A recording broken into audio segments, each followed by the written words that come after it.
Vous m'entendez bien? Ouais, c'est bon. Donc, je vais commencer par me présenter. Alexandre Pauvert, consultant énergie renouvelable pour le CD2E, pôle d'excellence régional sur les questions du développement durable, sur 3 axes, le bâtiment durable, l'éco-construction, l'économie circulaire et les énergies renouvelables, et en particulier l'animation des filières solaires, thermiques et photovoltaïques. Aujourd'hui, on va parler de solaire thermique. Donc, ma présentation suivra 5 axes. D'abord, une présentation un petit peu générale de la technologie, ce qu'est le solaire thermique, sous potentiel dans les collectivités, les solutions de développement d'un projet, les aides qu'on peut aller chercher, notamment l'ADEME qui subventionne beaucoup le solaire thermique, et ensuite on rentrera dans le concret avec quelques cas pratiques. Alors ici, un schéma de principe assez simple de ce qu'est le solaire thermique. La première chose, quand on parle de solaire, il y a 2 choses. La production d'électricité, c'est le solaire photovoltaïque, et la production de chaleur, c'est le solaire thermique. Donc ici, on va parler de solaire thermique. Donc sur le schéma, vous voyez assez simplement, on a un capteur plan qui capte les rayons du soleil, capte les calories et les stocke dans un ballon solaire, dans un ballon thermique. Donc ce qui capte les calories, c'est un fluide caloporteur qui peut être de l'eau, de l'air ou un fluide spécifique du type glycol. Donc là, vous êtes peut-être en train de vous dire qu'est-ce qu'il nous raconte avec son solaire? On est en Haute-France, on le voit bien aujourd'hui, il n'y a pas de soleil. Alors, effectivement, quand on regarde la carte de gauche, on serait tenté de dire que c'est plus pertinent de faire du soleil dans le sud. C'est la carte d'ensoleillement de la France. Maintenant, quand on regarde la carte de droite, c'est le volume des installations solaires à l'échelle de l'Europe. Plus c'est foncé, au plus il y a d'installations solaires accordées. Et on voit qu'au Royaume-Uni et en Allemagne, il y a beaucoup d'installations solaires pour des ensoleillements comparables aux nôtres. C'est donc qu'il y a d'autres critères qui entrent en compte dans un projet de solaire thermique, en plus de l'ensoleillement. Donc il y a d'abord la température de fonctionnement de l'usage en sortie de l'installation solaire thermique, la continuité de cet usage, la taille de l'installation qui permet de faire des économies d'échelle, et le taux de couverture solaire. Le taux de couverture solaire, c'est la part de votre besoin qui va être couverte par l'installation solaire. Alors maintenant, je vais faire un rapide focus technologique sur les technologies qui sont adaptées à notre ensoleillement, parce que ce n'est pas le cas de toutes les technologies. La première, c'est du solaire non vitré. Donc vous avez le schéma de principe ici. C'est un capteur plan, sombre, pour capter la lumière, pour absorber la lumière. Et simplement, le fluide, qui est en général de l'eau sur cette technologie, passe dans le capteur, se réchauffe, et vous voyez que la température en sortie d'un capteur de ce type-là, c'est 35 degrés. C'est assez faible. Donc les applications pour cette technologie-là, c'est plus du préchauffage d'eau chaude sanitaire ou du chauffage de piscine. On peut aussi combiner ce capteur avec une pompe à chaleur pour monter en température. On a une référence locale de ce type de technologie, c'est Heliopac, une société qui est basée à Tourcoing, dans la métropole lilloise. L'avantage de ce type de technologie, c'est que la pose est facile, la durée de vie est correcte, autour de 30 ans. On n'a pas de surchauffe et on a très peu de perte de charge. Ensuite, le solaire thermique vitré. Donc le principe est le même, simplement on a une couverture qui est en général du verre pour piéger les rayons et les calories. Ce qui fait que les températures de fonctionnement sont un petit peu plus hautes et donc les applications peuvent être de l'eau chaude sanitaire ou du chauffage solaire. Autre technologie adaptée à notre ensoleillement, je ne vais pas rentrer dans le détail de fonctionnement, mais cette technologie-là permet de monter à des températures beaucoup plus hautes, jusqu'à 150 degrés. Ce qui peut servir pour des process industriels, par exemple, du chauffage, ou plus rare, mais ça peut être le cas, pour de la climatisation. Ici, c'est un petit peu le comparatif des technologies. On retrouve bien les plages de fonctionnement. En rouge, tout ce qui est chaleur de process. En jaune, l'eau chaude et le chauffage. Et en bleu, sur la gauche, plutôt chauffage de piscine. Donc maintenant, pourquoi opter pour le solaire thermique et pour quelles applications? L'application principale, c'est du préchauffage ou du chauffage d'eau chaude sanitaire. Donc pour du logement collectif, pour des complexes sportifs, pour du secteur du tourisme, hôtel, camping, pour le secteur de la santé et d'autres, logements étudiants, tout ce qui est gros consommateur de tous les points de consommation d'eau chaude. Ça peut être aussi de l'appoint de chauffage directement, chauffage de l'air, du chauffage de piscine, on l'a vu, la production de chaleur pour des process industriels, sur des secteurs gros consommateurs de chaleur, l'agroalimentaire, dont les process sont particulièrement adaptés aux plages de fonctionnement de la technologie solaire thermique, la chimie, la papeterie.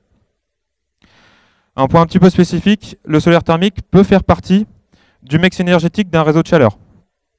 Sur les pays scandinaves, c'est le cas. C'est parfois même uniquement du solaire thermique. Maintenant, quelles sont les solutions de développement pour un projet solaire thermique? La première chose, c'est la méthode classique, dissocier les étapes, travailler avec les bureaux d'études sur la conception, travailler avec les installateurs sur la réalisation, et ensuite toute la partie exploitation-maintenance, soit avec les exploitants historiques, soit directement avec les agents. La première partie, la conception, est très importante. Donc ici, ce sont des ordres de grandeur de consommation par secteur. Par exemple, pour le logement, on prend comme référence 30 litres par personne et par jour. Sur tout ce qui est santé, entre 15 et 25, maison de retraite ou hôpital. Sur le secteur du tourisme, selon le standing, entre camping et hôtel de luxe, on va varier entre 12 et 80 litres par personne et par jour. Et sur la restauration, 3 litres par couvert. Alors le dimensionnement est très important. Et ce qu'il faut retenir, c'est que votre installation solaire thermique ne va jamais couvrir 100% de vos besoins. Simplement parce que imaginez sur le graphique, donc en jaune foncé c'est le besoin et en jaune clair c'est la production solaire. Imaginez qu'on souhaite produire 100% des besoins en janvier, on aurait une grosse surproduction et une grosse surchauffe pendant l'été. Et une grosse surchauffe entraîne déjà, au niveau économique, on aura dû multiplier les capteurs. Au niveau économique, ça n'aurait pas été rentable. Et en plus, une surchauffe entraîne une dégradation de l'installation. Globalement, pour cette étape, il est conseillé de faire appel à un bureau d'études qui soit qualifié RGE, OPQ-IBI. Et c'est une demande de l'ADEME pour pouvoir obtenir les aides. Sur la partie installation, donc on va bien sûr travailler sur l'orientation des modules selon ce qui a été défini dans le dimensionnement.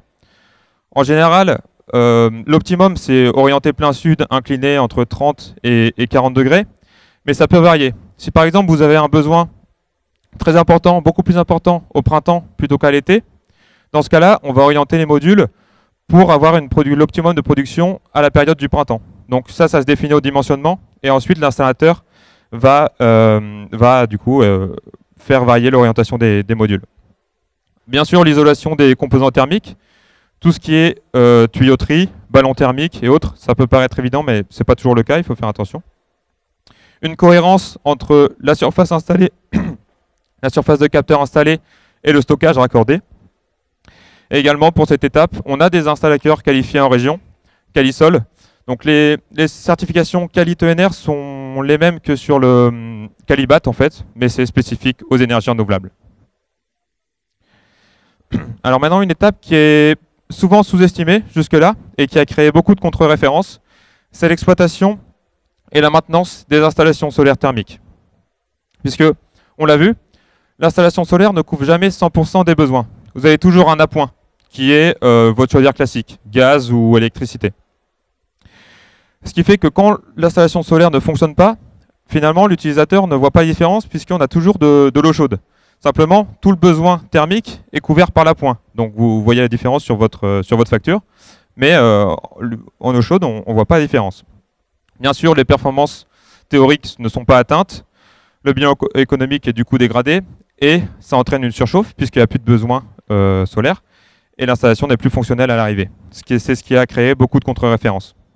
Donc le suivi de l'installation, même simple, est très important. Donc vous avez toute une bibliothèque d'outils Socol qui est très bien faite sur toutes les étapes d'un projet solaire thermique. Donc maintenant le positionnement du CD2E dans cette structure de développement. On se place d'abord très en amont sur des études d'opportunité, des notes d'opportunité, études de potentiel environnemental et économique. Si l'opportunité se confirme chez vous, dans ce cas-là, on va accompagner un peu plus globalement et mettre en réseau à la fois avec les bureaux d'études avec lesquels on travaille, les installateurs régionaux, locaux, et la partie exploitation-maintenance avec soit un travail avec les exploitants historiques, soit une formation des agents techniques, des collectivités ou des bailleurs sociaux. Alors, une autre solution de développement assez innovante, c'est la solution qui est proposée par deux sociétés, Newit et Sunty. C'est deux concurrents. J'ai pris le modèle de Newit, mais Sunty, c'est exactement pareil, ce sont deux concurrents. Alors, Newit va venir chez vous, va faire son étude de faisabilité, va vous proposer un projet.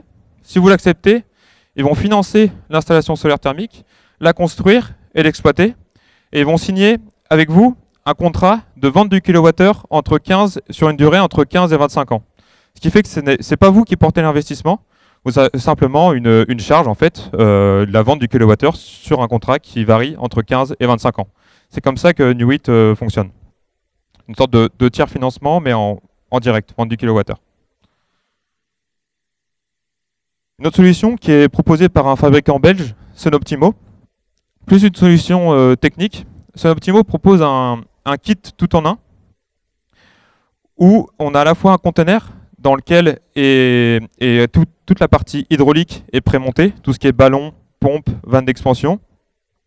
Tout est prémonté et vous n'avez plus qu'à raccorder l'arrivée d'eau froide et l'arrivée d'eau chaude, ce qui est abordable pour n'importe qui se connaît un petit peu en plomberie. Même chose pour la structure métallique qui accueille les capteurs. Tout est prémonté et tout est fait pour que ce soit facile à installer. Donc vous avez des entretoises pour être sûr que les capteurs soient bien droits, par exemple. Ce qui dit kit, dit standardisation et dit réduction des coûts. 40% par rapport à une installation solaire classique. Ce qui leur permet d'avoir un mégawattheure qui soit compétitif par rapport au prix du gaz avec ce type de produit. Maintenant qu'on a vu un petit peu les solutions techniques et économiques, on va aborder le sujet des aides. Alors l'ADEME subventionne beaucoup le solaire thermique, que ce soit pour les études, jusqu'à 65%, ou pour l'investissement, avec 3 dispositifs: l'appel à projet grandes installations solaires thermiques, le fonds chaleur, les contrats d'objectifs patrimoniaux et territoriaux. Le montant des aides, c'est environ 50%, en moyenne 50% des dépenses éligibles. L'appel à projet grandes installations, donc c'est pour les installations supérieures à 300 mètres carrés de capteurs. Donc les capteurs doivent être certifiés et le schéma hydraulique assez simple. C'est le porteur de projet qui définit le montant de l'aide pour que son bilan économique soit satisfaisant. Même critère pour le fonds chaleur, simplement c'est pour les installations supérieures à 25 mètres carrés de capteurs. Donc c'est une aide pour les installations de plus petite taille. Donc le montant des aides ADEME est calculé en TEP. Bon, c'est une unité ADEME. Ça représente 11 630 kWh par TEP. Bon, ça vous parle sûrement pas, mais en moyenne, c'est 50% d'aide sur les dépenses éligibles. Ensuite, il y a tout ce qui est dispositif, contrat d'objectifs patrimoniaux et territoriaux. Le contrat d'objectif territorial, qui peut porter ce type de contrat? C'est n'importe quel opérateur territorial, donc une EPCI, un PNR ou autre. Et vous voyez le schéma ici, donc il y a pas mal de flèches, mais c'est finalement assez simple. C'est l'opérateur qui va chapeauter le dispositif sur son territoire, et l'ADEME ou la région, mais c'est plus l'ADEME sur le thermique, qui va financer les investissements et les études. Pour le contrat d'objectif patrimonial, c'est un peu plus simple, puisque là, qui peut porter ce type de contrat, donc c'est un gestionnaire de patrimoine, type bailleurs sociaux, et donc il est le seul bénéficiaire. Finalement, l'ADEME va simplement financer les investissements et les études.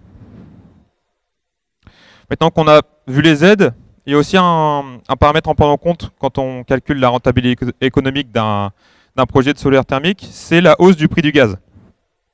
Donc cette année, elle est passée, donc la taxe intérieure sur la consommation de gaz naturel est passée à 8,45 € du mégawattheure. Donc c'est une hausse de 43% entre 2017 et 2018. Et dans la loi finance, il y a un doublement qui est prévu d'ici 2022. Donc ça pourra atteindre 16 € du mégawattheure. Est-ce que ce sera le cas? C'est difficile à savoir, mais déjà 8,45 euros du mégawattheure pour une entreprise ou une collectivité, un hôtel qui paye son gaz entre, on va dire, 25 et 50 euros du mégawattheure, c'est loin d'être négligeable. Donc, j'ai repris la liste des applications. On va maintenant traiter quelques cas pratiques concrets d'installation solaire thermique. Je vais passer rapidement sur celui-là puisque le temps passe. Ici, c'est donc un bailleur social parisien, 3F, à Sarcelles, dans la banlieue parisienne, donc, qui a mis en donc 102 mètres carrés de capteurs solaires thermiques pour 86 logements. Vous voyez le taux de couverture solaire, on est ici à 30%. Et ce qui est intéressant, c'est qu'ici, avec le bilan économique de l'installation, ça a permis aux bailleurs de diminuer la facture de ses locataires d'environ 30%. Vous voyez, 130 000 euros le coût total de l'installation et 77 000 euros de subvention.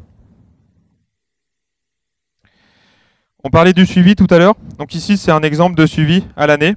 La courbe noire, c'est la courbe de production réelle. Et la courbe grise, c'est la courbe de production théorique. Donc on voit que c'est assez proche, voire un peu supérieur pour la courbe de production réelle. Donc ça, c'est très important. Ça permet de s'assurer que l'installation solaire fonctionne et qu'on a bien, on a une sorte de garantie sur les résultats et sur le bilan économique. Sur le secteur de la santé, ici l'exemple d'un EHPAD, donc en Vendée, un ensoleillement un petit peu meilleur que le nôtre, mais tout de même comparable.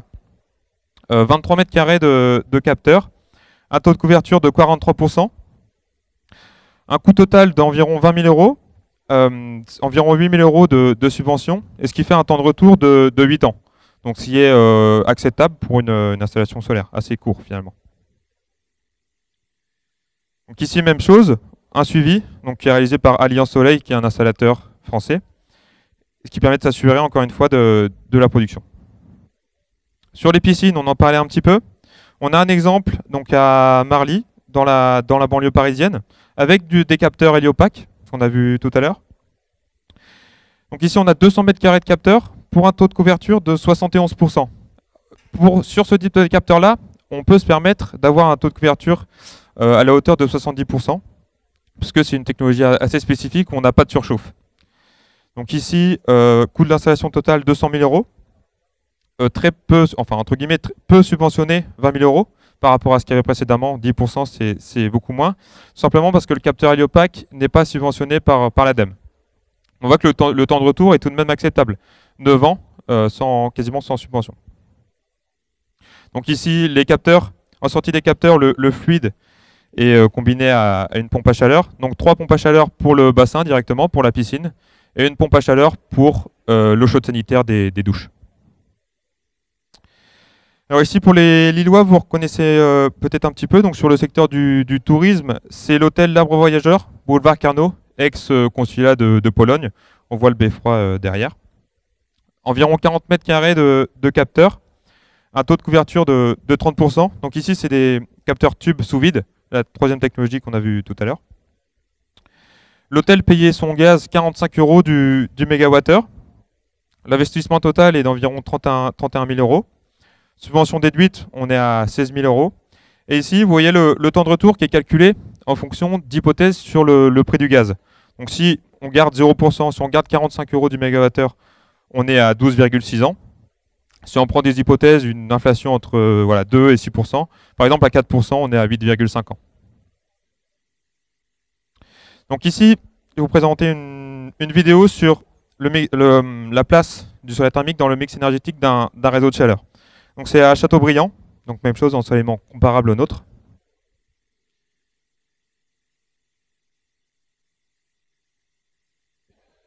Donc ici c'est l'installation, et ce qu'on va voir c'est qu'on va vraiment retrouver les secteurs à fort potentiel que je vous ai présentés.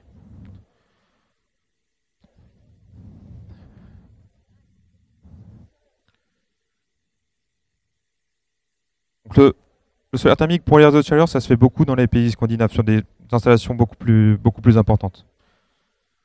Et c'est la première en France. Voilà, donc on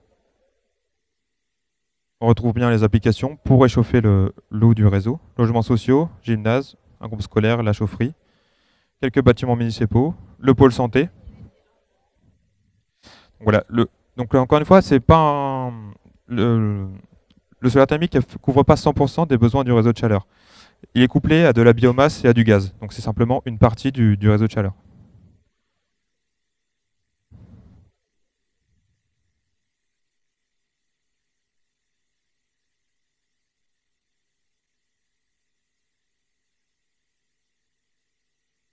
Là, on retrouve la piscine et encore une fois le pôle santé, les abattoirs sur tout ce qui est process industriel et quelques bâtiments municipaux. À Châteaubriand, en Loire-Atlantique. Ici, les logements. Donc ici, même chose, les locataires ont une baisse sur la facture de 5%. Donc,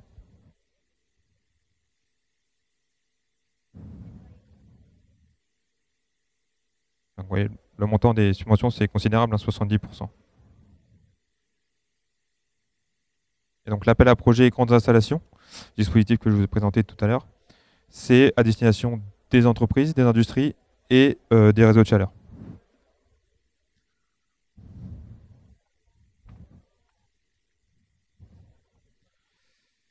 Donc voilà, on a fait un petit peu le tour du potentiel. Donc simplement, la technologie est mature. Il faut simplement s'assurer de respecter toutes les étapes. Ça peut fonctionner pour plusieurs applications. On a parcouru un petit peu. On a des acteurs compétents au niveau national et aussi au niveau régional. La technologie est subventionnée par l'ADEME, ce qui permet d'avoir des temps de retour corrects.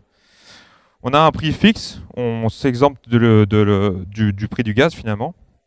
Et c'est une démarche environnementale, que ce soit sur l'aspect un peu citoyen de la chose ou sur aussi l'aspect un peu marketing commercial, ou les deux. Donc maintenant, je vous invite à noter une date dans vos agendas. Le 26 mars, vous avez donc le Save the Date ici. C'est une journée technique qu'on organise en partenariat avec l'AT2E, qui est une association qui a un fort ancrage industriel, les chambres de commerce, la région et l'ADEME. Une journée technique sur le solaire, à la fois thermique et photovoltaïque, 2 demi-journées. Le public cible, c'est vraiment la demande, à la fois collectivité et industrielle. Et donc les intervenants, certains dont je vous ai présenté le dispositif, sont présents à cette journée-là. Et l'objectif, c'est de donner des solutions techniques et économiques pour pouvoir développer des projets solaires. Donc ça se passe à la CCI de Douai. Et on attend environ 150 personnes sur cet événement-là. Voilà, maintenant, je ne sais pas combien de temps j'ai mis, mais si vous avez des questions, je vous écoute. Sinon, voilà, je suis dans le salon, on a un stand CD2E, et sinon, je suis du côté de l'espace énergie.